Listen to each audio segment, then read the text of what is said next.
Namasté les divins et les divines. J'espère que vous allez bien, que vous avez passé une bonne semaine. Donc nous nous retrouvons pour votre horoscope de la semaine du 8 mars. Donc bienvenue aux nouveaux abonnés. Encore merci pour vos vues, vos likes, vos partages. Donc cette semaine, dans l'ensemble, tous les signes auront un horoscope, on va dire, pas trop mal. On voit qu'il y a pas mal de nouveaux départs pour pas mal d'entre vous. Donc je pense qu'on arrive dans une période où toutes les bases ont plus ou moins été posées. Il y a encore quelques signes où il faut encore faire un petit peu de ménage. Et donc voilà. Donc sinon, donc cette semaine, rien de particulier. Sinon que je me suis servi pour changer de l'oracle des artisans de lumière, celui du quotidien et l'oracle des animaux sauvages.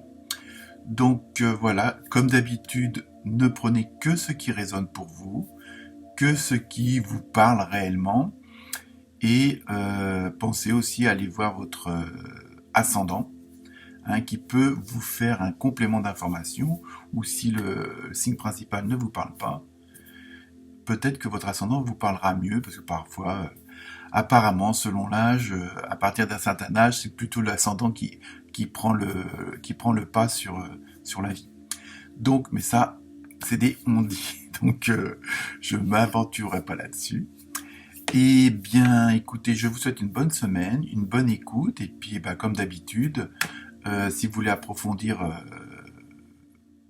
un sujet particulier, vous pouvez toujours prendre rendez-vous sur mon site ou par mail. Donc voilà, je vous envoie plein de bonnes choses, plein de bonnes vibrations, et à très bientôt. Namasté.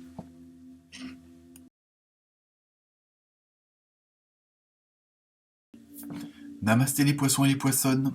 Alors, pour vous cette semaine, vous avez eu un superbe éléphant. La force est avec vous. Un peu de lecture pour vous cultiver.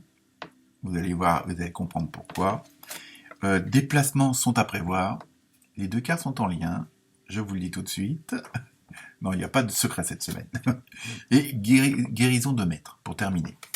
Donc, pour vous, cette semaine, les poissons et les poissonnes, on vous suggère, on vous demande, comme d'habitude, ne prenez que ce qui vous concerne et vous parle.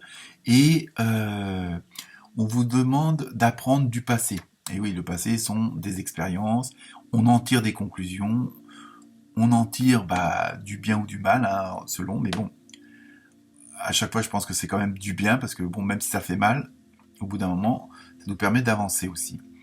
Et c'est pour ça qu'on vous demande de faire de la lecture, mais c'est au sens large du terme, dire avant de prendre ou d'agir, de prendre une décision, de faire quelque chose, servez-vous un peu de votre expérience passée.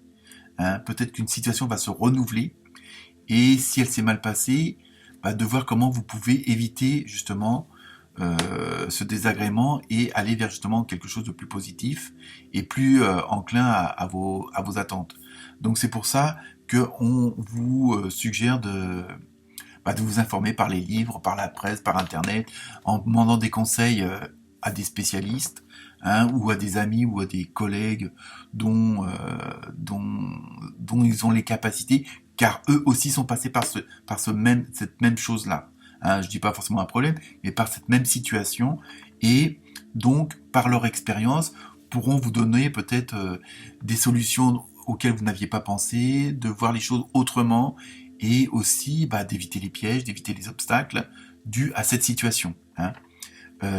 Donc apparemment ça a un lien plus ou moins avec le job, ou bon, après je vous dis, chacun voit voit en fonction de sa situation, mais le travail va vous demander des déplacements. Alors ça peut, des déplacements au sens large du terme. Bon, vous pouvez changer de département, vous pouvez changer de ville, tout en restant à côté de chez vous. Vous pouvez, entre guillemets, changer de bureau, tout simplement. C'est un déplacement. Mais c'est pour ça qu'il faut le prendre vraiment au sens large du terme. Mais en même temps, c'est suite, ce changement-là au niveau du boulot, ça sera suite à une proposition intéressante.